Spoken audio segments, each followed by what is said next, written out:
Hello everyone, कैसे हैं आप लोग। आशा करता हूँ आप लोग अच्छे होंगे, आपकी तैयारी अच्छी चली होगी। तो जैसा कि हमने स्टार्ट किया था एक बैच, ठीक है, कल हमने नंबर सिस्टम की फर्स्ट क्लास की थी। आई होप आपने वो क्लास समझी होगी, उसमें क्या क्या मैंने समझाया था आपको।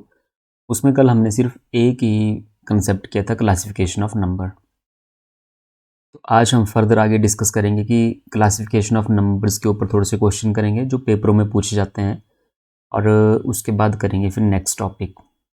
तो आशा करता हूँ आपने कल की क्लास जो है वो रिवाइज़ की होगी, आपको क्लासिफिकेशन ऑफ नंबर समझ आया होगा। तो उसी के बेस के ऊपर आज हम क्वेश्चन करेंगे जो पेपरों में फ्रिक्वेंटली पूछे जाते हैं। चलिए स्टार्ट करते हैं फर्स्ट क्वेश्चन से। देखो, रिवीजन क्लास है, ठीक है, इसमें रिवीजन भी करेंगे और साथ में एक अगले कंसेप्ट भी पढ़ेंगे। फर्स्ट ऑफ ऑल रिवीजन करेंगे, जो पिछली क्लास में हमने पढ़ा था उसका रिवीजन करेंगे एक बार। ये डायरेक्ट क्वेश्चन पूछे जाते हैं पेपरों में। जैसे स्मॉलेस्ट प्राइम नंबर, सबसे छोटी अभाज्य संख्या, इंग्लिश में ही है, हिंदी में मैं लिख देता हूँ। अभाज्य संख्या, स्मॉलेस्ट प्राइम नंबर, प्राइम में नंबर मीन्स अभाज्य संख्या। तो स्मॉलेस्ट प्राइम नंबर कौन सा होता है, आप सभी को पता होगा। स्मॉलेस्ट प्राइम नंबर होता है 2, ठीक है, 2 से प्राइम नंबर स्टार्ट होते हैं, तो स्मॉलेस्ट हो गया 2। फिर आपसे पूछा है स्मॉलेस्ट इवन नंबर, ठीक है, सबसे छोटी सम संख्या। इवन मीन सम संख्या, सबसे छोटी सम संख्या कौन सी होती है, 2, और 0 भी क्या है, एक इवन नंबर। फिर अगला क्वेश्चन है स्मॉलेस्ट कंपोजिट नंबर, सबसे छोटी भाज्य संख्या। कंपोजिट मीन भाज्य, सबसे छोटी भाज्य संख्या। सबसे छोटा कंपोजिट नंबर कौन सा होता है, 4। देखो, कंपोजिट नंबर वो नंबर होते हैं, मैंने कल भी आपको बताया था कि जो किसी दूसरे के टेबल में आ जाए वो कंपोजिट नंबर हुए, और प्राइम नंबर वो नंबर होते हैं जो किसी के टेबल में ना आए, ठीक है। तो सबसे छोटा जो कंपोजिट नंबर है वो 4 है। स्मॉलेस्ट 2 डिजिट प्राइम नंबर, सबसे छोटी 2 डिजिट 2 अंकों की अभाज्य संख्या। अच्छा, 2 डिजिट वाले नंबर कहाँ से स्टार्ट होते हैं, 10 से। 10, फिर 11 and up to soon, last कौन सा होगा, 99। तो आपसे पूछा है स्मॉलेस्ट, स्मॉलेस्ट मतलब इसकी तरफ से, 10 की तरफ से, तो कौन सा है सबसे छोटा, 11। 10 तो प्राइम होता नहीं है, 10 के बाद कौन सा आया, 11, और 9 फिर 1 डिजिट नंबर हो जाएगा, ठीक है। तो 2 डिजिट सबसे छोटी 2 अंकों की अभाज्य संख्या कौन सी है, 11। अच्छा, ग्रेटेस्ट 2 डिजिट प्राइम नंबर, सबसे बड़ी 2 अंकों की अभाज्य संख्या। ग्रेटेस्ट मतलब 2 डिजिट का ही पूछा है, तो 10 से 99 सबसे बड़ा नंबर इस तरफ होगा, तो वो कौन सा होगा, प्राइम नंबर होना चाहिए। वो प्राइम नंबर है 97। 99 प्राइम नहीं, 99 जो है 3 से कट रहा है, ठीक, 11 से कट जाता है। तो प्राइम नंबर वो नंबर है जो किसी दूसरे के बारे में ना आए। तो 2 डिजिट प्राइम नंबर सबसे बड़ा कौन सा है, 97। ये आपको सारे याद होने चाहिए जो मैंने लिखा है। स्मॉलेस्ट 3 डिजिट प्राइम नंबर, सबसे छोटी, ठीक है, 3 अंक। अब 3 डिजिट नंबर आए, और 3 डिजिट नंबर होते हैं 100 से स्टार्ट, ठीक है, 100, फिर 101 एंड फर्दर अप टू 100, कहाँ तक जाएंगे, 999। ये 3 अंकों वाली संख्याएं हैं सारी की सारी। आपसे पूछिए स्मॉलेस्ट, स्मॉलेस्ट मतलब इस तरफ से, 100 की तरफ से। तो स्मॉलेस्ट 3 डिजिट प्राइम नंबर जो होता है वो होता है 101, 101। 100 प्राइम नहीं है, 100 के बाद है 101। 101 किसी के टेबल में नहीं आता है, ठीक है, किसी के पहाड़े में नहीं आता है, किससे नहीं कटता है। तो स्मॉलेस्ट 3 डिजिट प्राइम नंबर कौन सा हो गया, 101। ग्रेटेस्ट 3 डिजिट प्राइम नंबर, सबसे बड़ा 3 अंकों की सबसे बड़ी अभाज्य संख्या, 3 डिजिट होने चाहिए, तो 3 डिजिट की सबसे बड़ी जो अभाज्य संख्या 997 है, ठीक है। तो आई होप आप समझ गए होंगे, ये कल की क्लास में हम लोगों ने पढ़ लिया था, प्राइम क्या है, कंपोजिट क्या है, ठीक है। तो उसी के ऊपर ये क्वेश्चन थे कि स्मॉलेस्ट प्राइम नंबर 2 होता है, स्मॉलेस्ट इवन नंबर ये भी 2 होता है, ठीक है। स्मॉलेस्ट कंपोजिट नंबर कौन सा है, 4, and smallest 2 digit prime number 11, ठीक है। Greatest 2 digit prime number 97, smallest 3 digit prime number जो है 101 है, and greatest 3 digit prime number कौन सा है, 997। नेक्स्ट है स्मॉलेस्ट होल नंबर, ठीक है, सबसे छोटी पूर्ण संख्या। अच्छा, पूर्ण संख्याएं कहाँ से स्टार्ट थी, 0 थे, 0 से, तो सबसे छोटा नंबर क्या हो जाएगा, 0। स्मॉलेस्ट होल नंबर, अगर पूर्ण संख्या बोलिए तो सबसे छोटी जो पूर्ण संख्या है वो 0। स्मॉलेस्ट नेचुरल नंबर, सबसे छोटी प्राकृत संख्या, ये 1 होगी, क्योंकि नेचुरल नंबर 1 से स्टार्ट होते हैं, तो सबसे छोटी जो पूर्ण संख्या होगी वो 1 होगी। प्राइम नंबर्स फ्रॉम 1 to 100, ये भी कल लिखवाया था कि 1 से 100 तक कितनी अभाज्य संख्याएं हैं, कितनी होती हैं 25। प्राइम नंबर्स फ्रॉम 1 to 50, 1 से 50 तक कितनी अभाज्य संख्याएं 15। ठीक है, फिर मैंने 50 से 100 भी लिखी थी कि 10 होती हैं। ये सारे के सारे क्वेश्चन जो मैं बोल रहा हूँ, स्मॉलेस्ट, ग्रेटेस्ट, 2 डिजिट, 3 डिजिट, ये सारे के सारे एग्जाम में पूछे जाते हैं क्वेश्चन ये। ठीक है, फ्रिक्वेंटली पूछ जाते हैं, ठीक है ना, एक आधा क्वेश्चन पूछ लेते हैं इसमें से। तो प्राइम नंबर्स फ्रॉम 1 to 100 25 हैं। प्राइम नंबर्स फ्रॉम 1 to 50 कितने हैं 15। अच्छा, पाई, पाई कैसा नंबर है? पाई आप बोलोगे, पाई जो है इररेशनल नंबर होता है। पाई इररेशनल, ये भी अलग से लिखवाया था, ये भी पूछ जाता है। Pi is an irrational number, अपरिमेय संख्या, अपरिमेय संख्या। एंड पाई की वैल्यू होती है 22/7, और 22/7 क्या है यहाँ पे? Rational number, rational number. ठीक है, रैशनल मीन्स परिमेय संख्या, परिमेय संख्या। ठीक है, स्मॉलेस्ट इवन प्राइम नंबर, मतलब ऐसा कोई नंबर जो सम भी है और अभाज्य भी है, एक ही नंबर है ऐसा। ठीक है, एक लौता एक नंबर है स्मॉलेस्ट इवन प्राइम नंबर, वो कौन सा है? 2। ये इवन भी है और प्राइम भी है। अगर आपसे इवन पूछा है तब भी 2, ठीक है, प्राइम पूछा है, सबसे छोटा प्राइम पूछा है तब भी 2, अगर स्मॉलेस्ट इवन प्राइम पूछ लिया तब भी कितना है? 2। इकलौता एक इवन नंबर है, इकलौता एक इवन नंबर 2 ही है, जो कि क्या है? एक प्राइम नंबर। बाकी कोई भी इवन नंबर जो है वो प्राइम नंबर नहीं मिलेगा आपको। ठीक है, आई होप आपको समझ आया होगा इतना। क्वेश्चन है इसके ऊपर, which of the following is rational number. इस तरह से क्वेश्चन पूछते हैं कि बताओ इसमें से रैशनल कौन है, बताओ इसमें से इररेशनल कौन है। आपसे पूछा है इसमें से कौन सी परिमेय संख्या है? रैशनल नंबर, परिमेय संख्या। फर्स्ट है √2, ठीक है, फिर √3 है, फिर 0.101001, इस तरह से, एंड 0.9।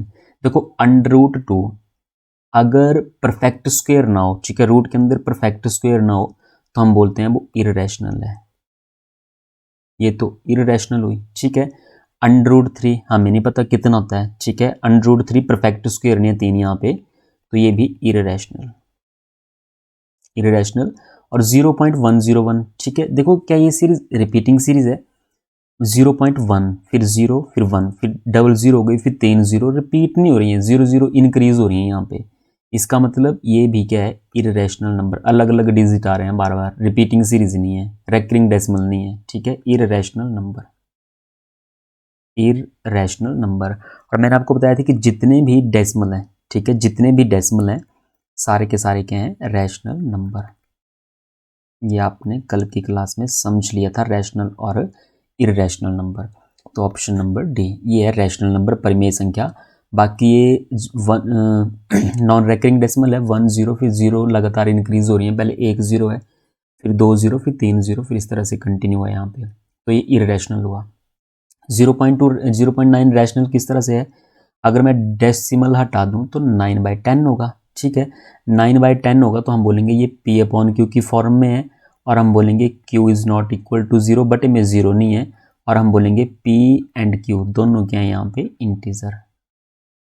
ठीक है, तो 3 कंडीशनें बताई थी रैशनल के लिए, P और P/Q की फॉर्म में होना चाहिए number, Q is not equal to 0 होना चाहिए, बटे में 0 नहीं होना चाहिए, बटे में 0 नहीं है, मतलब 10 है बटे में 0 नहीं है। ऐसे नहीं सोचना कि 0 है, ये 0 है पर अकेली 0 नहीं है, यहाँ पे 1 है साथ में, तो 10 है, ये 0 नहीं होना चाहिए बटे में, जैसे 9/0 लिख रहा हूँ मैं। ठीक है, तो ये हो गया बटे में 0। तो P और Q दोनों क्या होने चाहिए? इंटीजर। ठीक है,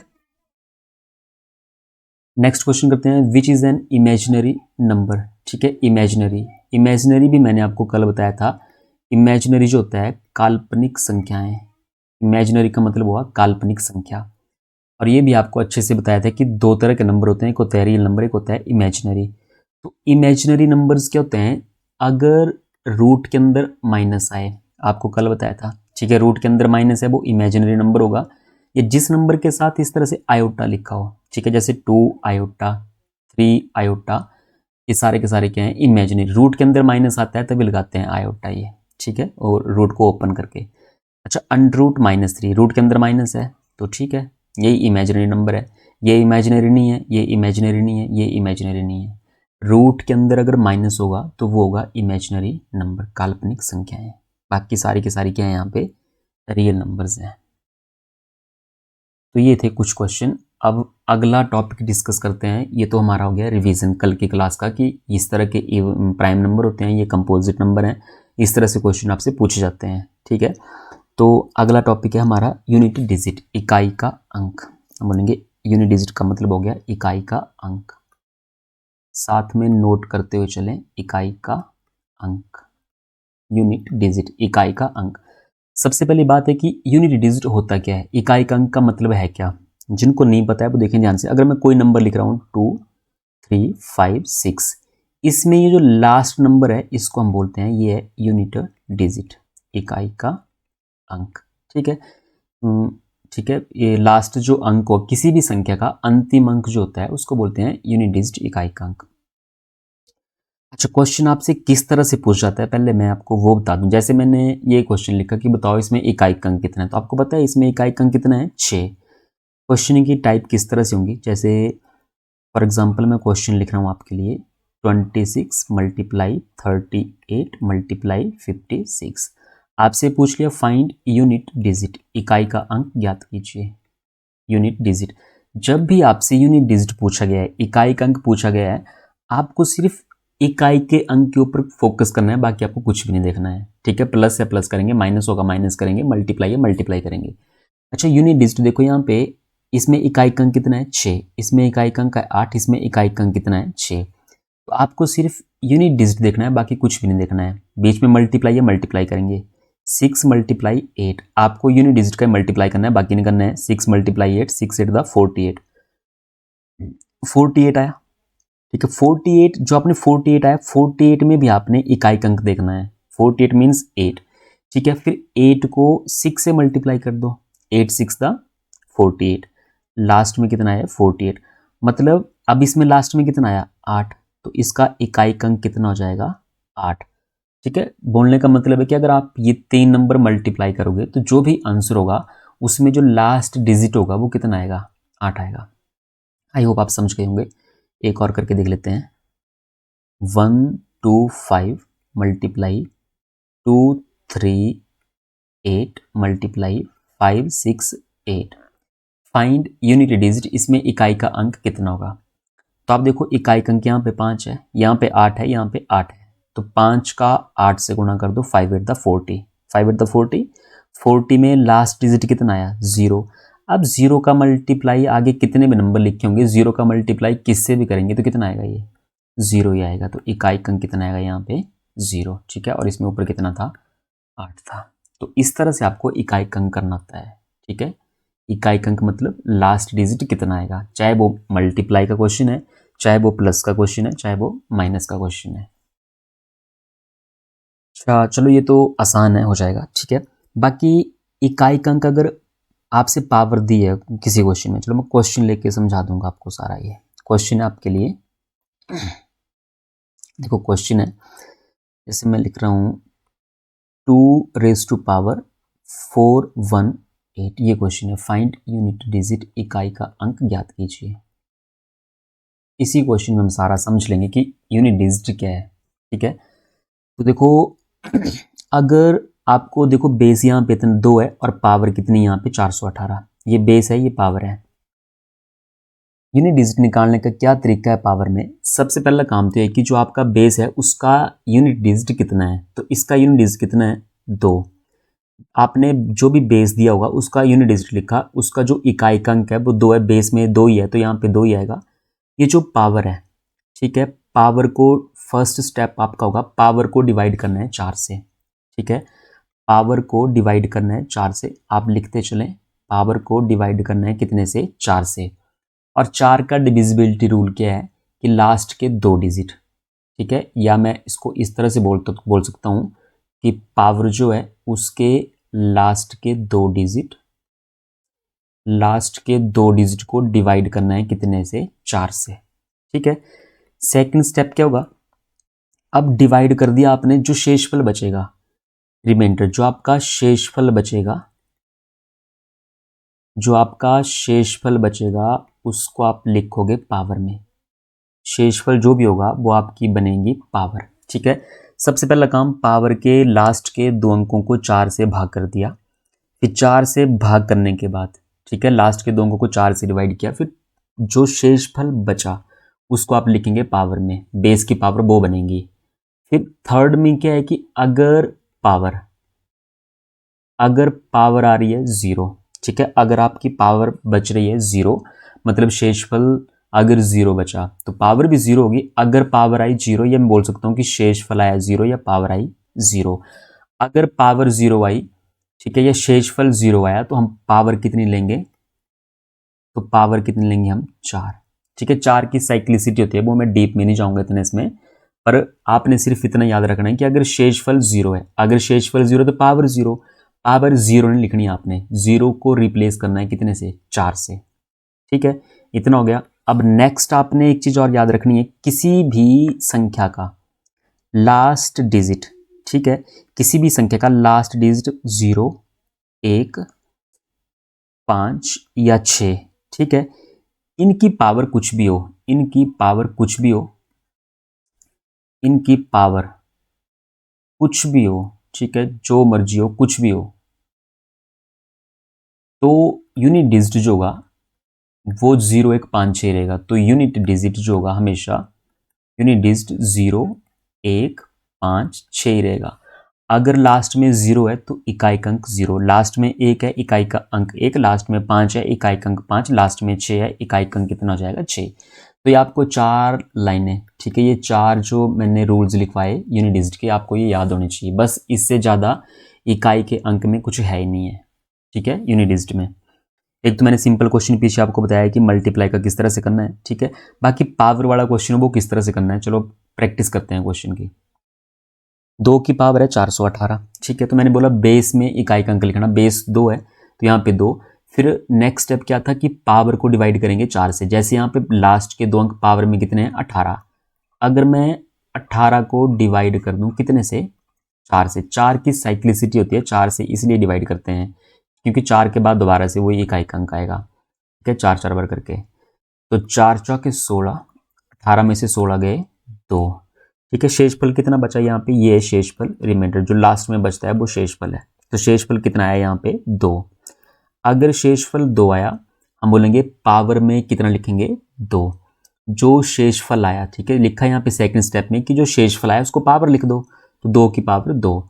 अब 2 की पावर 2 तो बच्चे बच्चे को पता होता है कि 2 गुणा 2 बोल रहे हैं, 2 की पावर 2 का मतलब हुआ कि 2 को 2 बार मल्टीप्लाई करो और कितना आएगा ये 4, तो हम बोलेंगे इकाई अंक कितना है यहाँ पे 4। ठीक है, अब जैसे एक और क्वेश्चन देखते हैं, मान लीजिए क्वेश्चन है यहाँ पे 2, 3 और 8, 2, 3, 8, इसकी पावर लेते हैं 4, 2, 8, ये इसकी पावर है। ठीक है, अच्छा अब इस क्वेश्चन में देखो यहाँ पे पावर है 428, ठीक है, और बेस में इकाई का अंक कितना है, ये बेस है, सबसे पहले बेस में इकाई का अंक देखना। अब बेस में इकाई का अंक कितना है यहाँ पे 8, तो यहाँ पे 8 लिखेंगे, ठीक है, इकाई का अंक निकाल रहे हैं तो फोकस पूरा इकाई के अंक पर होना चाहिए, बाकी कुछ भी नहीं है। इकाई का अंक यहाँ पे 8 है, पावर के लास्ट के 2 अंक, अब रूल क्या है, पावर को डिवाइड करना 4 से, 4 का रूल है, लास्ट के 2 डिजिट को डिवाइड कर दो 4 से, लास्ट के 2 डिजिट तो 28 है, अगर मैं 28 को 4 से डिवाइड कर दूं, ठीक है, मैं लिख के बता रहा हूँ बाकी आपको पता होगा, 28 को मैं 4 से डिवाइड कर दूं तो 4 सते 28, 28 में से 28 के कितने बचे 0, मतलब शेषफल कितना आया 0, शेषफल 0, तो शेषफल देखो मैं यहाँ पे, चलो मैं 0 लिख देता हूँ पहले 0, और हमने बोला है कि अगर पावर 0 बन जाए या शेषफल 0 बन जाए तो 0 नहीं लेते हैं, शेषफल 0 नहीं लेंगे, पावर कितनी लेंगे 4, मतलब ये 8 रेज टू पावर 4 बन जाएगा, ये 8 रेज टू पावर 0 होगा तो 8 रेज टू पावर कितना हो जाएगा ये 4। इससे एक चीज़ याद आई कि किसी भी नंबर की पावर 0 हो तो आंसर 1 होता है, और वो पावर वाला चैप्टर है, यहाँ पे नहीं करना वो यूज़ की 0 आ गया तो आंसर 1 कर दिया, ठीक है, इसमें नहीं करना ऐसा।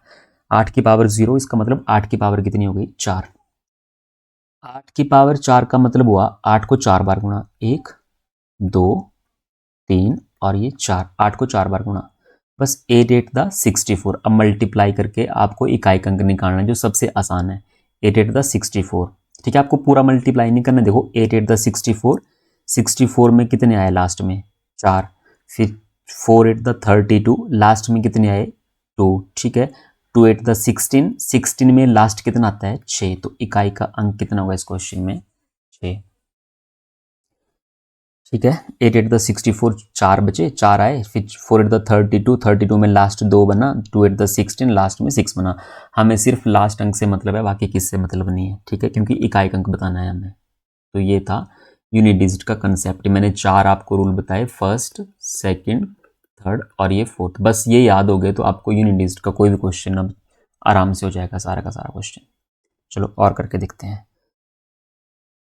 मैं लिखा 2 रेज टू पावर, चलो 412 रेज टू पावर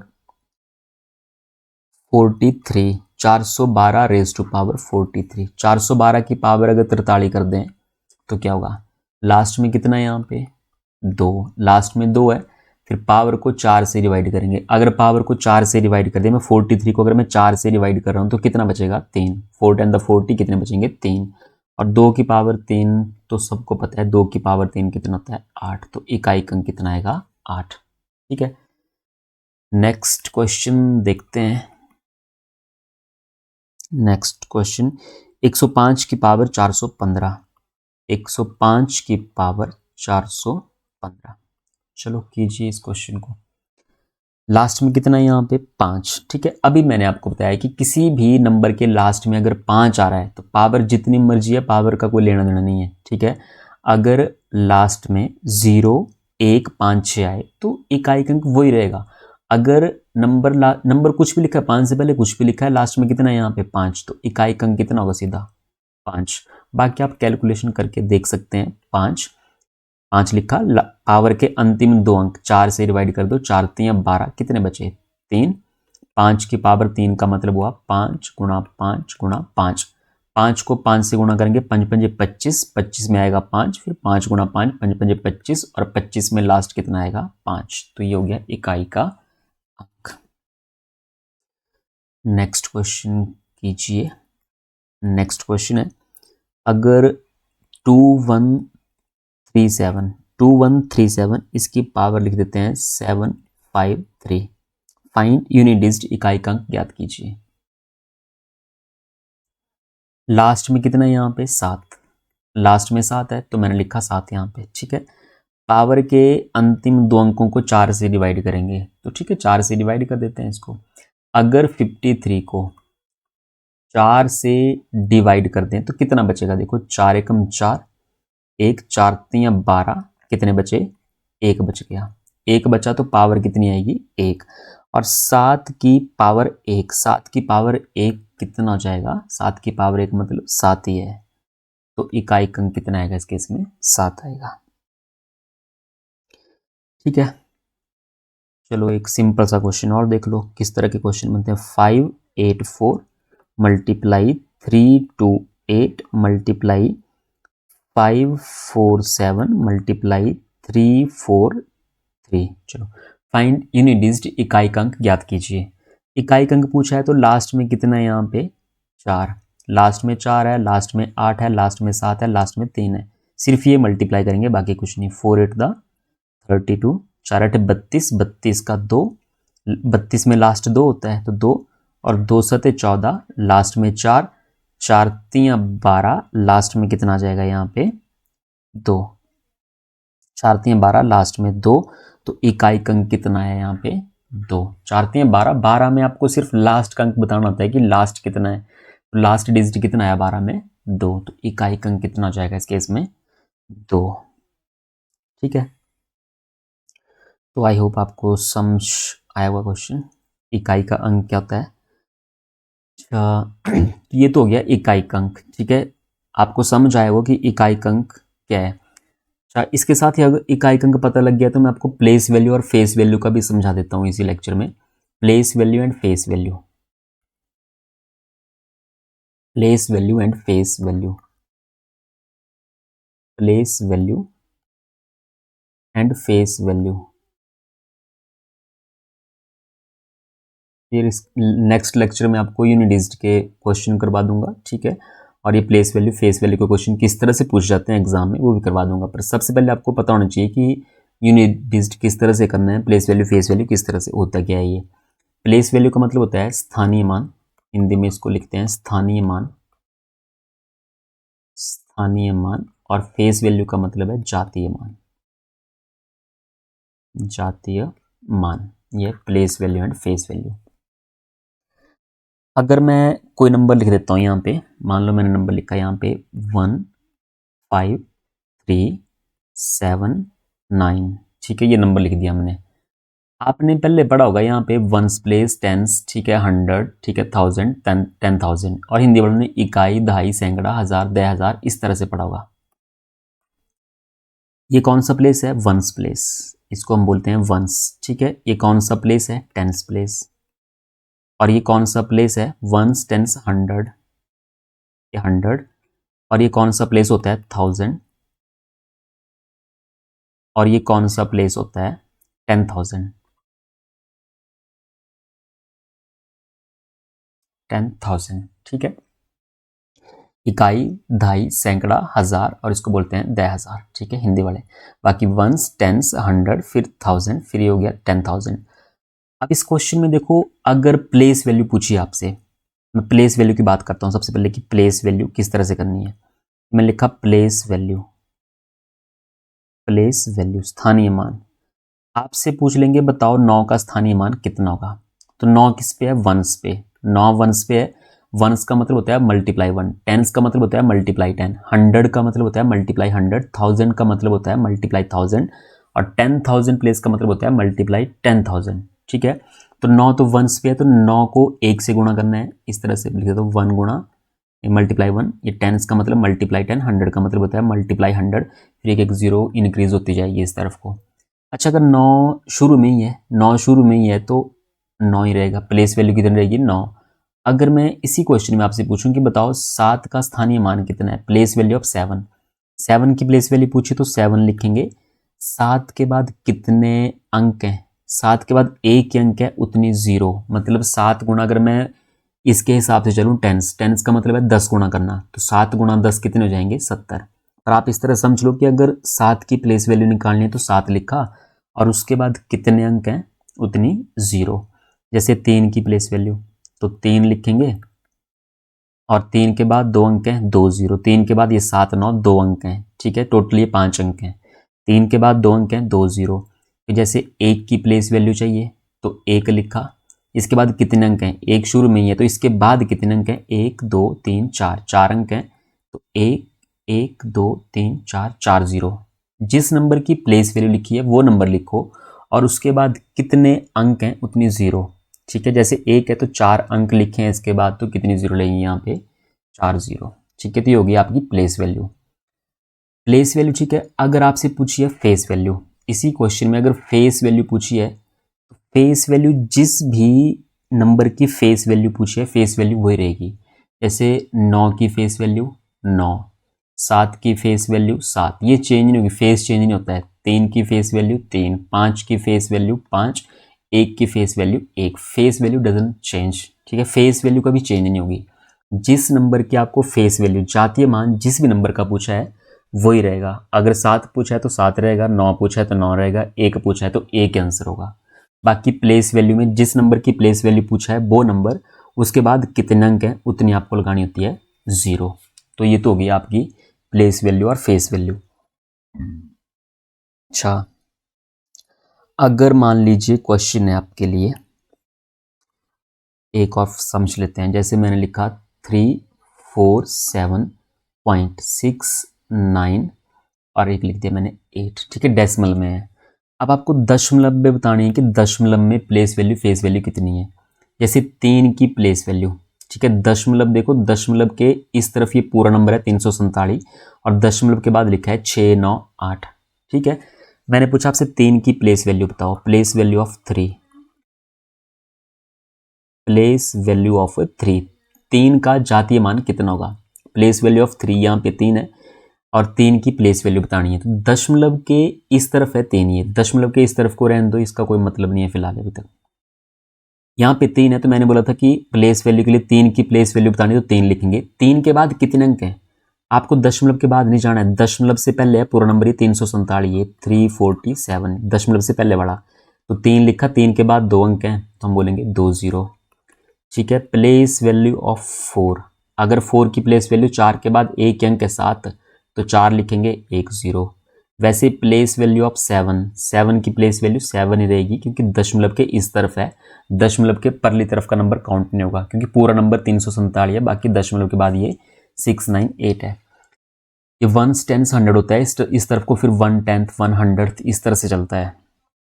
अच्छा, अब प्लेस वैल्यू ऑफ 6 पूछ ली, मान लो आपसे place value of 6, place value of 6, आपसे 6 का स्थानीय मान पूछा है तो आप 6, ठीक है, 6 का स्थानीय मान पूछा, दशमलव के इस तरफ है ये 6, ठीक है, ये दशमलव है बीच में, दशमलव के अब राइट साइड में चले गए हम। अब दशमलव के राइट साइड में गए तो आपने सिर्फ क्या करना है, पूरा का पूरा नंबर, जैसे 3 4 7 ये सारा 0 हो जाएगा इस तरफ, दशमलव से पहले सारा क्या हो जाएगा, 0, ठीक है, दशमलव से पहले सारा 0, फिर दशमलव लगाएंगे और यहाँ पे कितना लिख देंगे, 6, ठीक है, दशमलव के बाद 6, बाकी 9 भी 0 हो जाएगा, 8 भी 0 हो जाएगा, तो लगाने का मतलब नहीं कि यहाँ पे 0 लगाऊं, यहाँ पे 0 लगाऊं, यहाँ पे राइट साइड 0 लगाने का मतलब नहीं है, ठीक है, 6 से पहले 0 लगनी होती तो हम 0 लगाते हैं यहाँ पे, तो ये सारा का सारा नंबर 0 हो गया। 3 4 7 3 बार 0 लिखने का मतलब है एक ही बार 0 लिख दिया, दशमलव की जगह दशमलव, और 6 की प्लेस वैल्यू पूछी है तो दशमलव 6, दशमलव के एक स्टेप बाद ये 6 यहाँ पे, तो कुछ भी नहीं किया, 0.6। अच्छा, प्लेस वैल्यू ऑफ 9, अगर 9 की प्लेस वैल्यू पूछी जाए आपसे, प्लेस वैल्यू ऑफ 9, अगर 9 की प्लेस वैल्यू पूछ रहे हैं तो मैंने बोला सारा का सारा 0 कर दो, कुछ नहीं, दशमलव से पहले तो सारा का सारा हो गया 0 0 0 0, 3 बार 0, 3 बार 0 का मतलब है एक ही बार लगाओ 0, 3 बार 0 करने की जरूरत नहीं है, फिर दशमलव की जगह लगाया दशमलव, ठीक है। अब यहाँ पे 6 भी है तो 6 तो लिखना नहीं है हमें, 9 चाहिए, 9 लिखना है, तो 9 को छोड़ के बाकी जितने अंक बच रहे हैं राइट लेफ्ट में सारे 0, दशमलव की जगह दशमलव, 9 से पहले 6 है तो 6 की जगह 0 और यहाँ पे 9 की जगह 9, बाकी अगर इसके बाद आपको 8 की जगह 0 लिखना है लिख सकते हैं, कोई दिक्कत नहीं है, 6 9। प्लेस वैल्यू ऑफ 8, 8 का स्थानीय मान, अब प्लेस वैल्यू ऑफ 8 का मतलब हुआ सबको 0 कर दो, कोई दिक्कत नहीं है, दशमलव से पहले 0 लगेगा, दशमलव की जगह दशमलव लगा दिया, दशमलव के बाद 6 है, 6 की जगह 0, 9 लिख के 6 के बाद 9 है, 9 की जगह 0, ठीक है, फिर लास्ट में है 8 तो यहाँ पे 8, ठीक है, 8 से पहले अगर 0 आ रही तो लगानी है, 8 के बाद 0 है, कोई दिक्कत नहीं है, ठीक है, दशमलव के बाद उस तरफ को राइट साइड में, तो ये होगी 0.008, ठीक है, ये होगी प्लेस वैल्यू। अच्छा, अब एक और नए तरीके से इसको लिख रहे हैं आजकल पेपरों में, तो किस तरह से लिख रहे हैं वो भी देख लो, जैसे 0.6 है, इसको मैं लिख सकता हूँ 6, अगर मैं डेसिमल हटा दूँ तो 6 अपॉन कितना हो जाएगा, 10, 6/10, और इसी को मैं लिख सकता हूँ 6 मल्टीप्लाई 10, ऊपर ले जाओ 10 ऊपर चला जाएगा तो 10⁻⁻1 हो जाएगा ये, क्योंकि 10 की पावर 1 है, जब डिनोमिनेटर से ये ऊपर जाएगा ना तो 10 की पावर कितना हो जाएगा, -1, ठीक है। फिर इसी तरह से अगर मैं 9, अगर मैं दशमलव हटा दूं तो बटे में कितना आएगा, ये 100, दशमलव की जगह 1, बाकी आगे 2 अंक हैं तो 2 0, 9/100।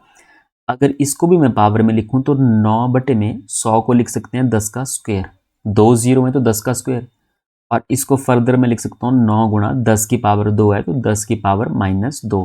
पेपरों में आजकल इस तरह से पूछा जा रहा है कि ऐसे दशमलव में दे देंगे आपको और बोलेंगे बताओ कि इसकी प्लेस वैल्यू कितनी है, ठीक है, जैसे 6 की प्लेस वैल्यू कितनी है, 9 की प्लेस वैल्यू कितनी, दशमलव के इस तरफ की पूछ लेंगे, तो और जो आपके ऑप्शन दिए होंगे वो ऑप्शन दिए होंगे आपको पावर में, तो आपको ये भी ध्यान रखना है कि पावर में किस तरह से करते हैं, 2 0 का मतलब हुआ 10 की पावर 2, 10 की पावर 2 ऊपर जाएगा तो 10 की पावर -2, वैसे अगर मैं इसको लिखूं तो 8 बटे में दशमलव हटाएंगे 1, दशमलव के बाद 3 अंक हैं तो 3 0, इसका मतलब हुआ 8/10⁻3, ठीक है, 3 0 मतलब 10 की पावर 3, अब 8 बटे में 10 की पावर 3 है तो इसको लिख सकते हैं 8 गुणा 10 की पावर -3, 10 की पावर 3 है तो 10 की पावर कितनी हो जाएगी, -3,